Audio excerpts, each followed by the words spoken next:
Je t'écris ces choses, Timothée, avec l'espérance d'aller bientôt vers toi.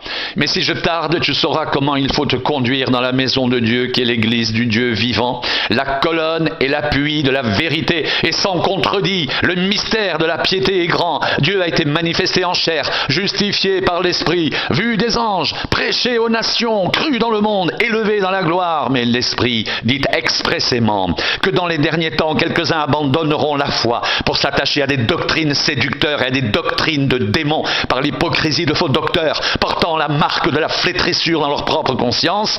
Ils prescrivent de ne pas se marier, de s'abstenir d'aliments que Dieu a créés pour qu'ils soient pris avec action de grâce par ceux qui sont fidèles et qui ont connu la vérité, car tout ce que Dieu a créé est bon et rien ne doit être rejeté pourvu qu'on le prenne avec action de grâce, parce que tout est sanctifié par la parole de Dieu et par la prière, en exposant ces choses aux frères. Tu seras un bon ministre de Jésus-Christ, nourri des paroles de la foi et de la bonne doctrine que tu as exactement suivie. Repousse les contes profanes de vieilles femmes. Exerce-toi à la piété, car l'exercice corporel est utile à peu de choses, tandis que la piété est utile à tout. Elle a la promesse de la vie présente et de celle qui est à venir. C'est là une parole certaine et entièrement digne d'être reçue.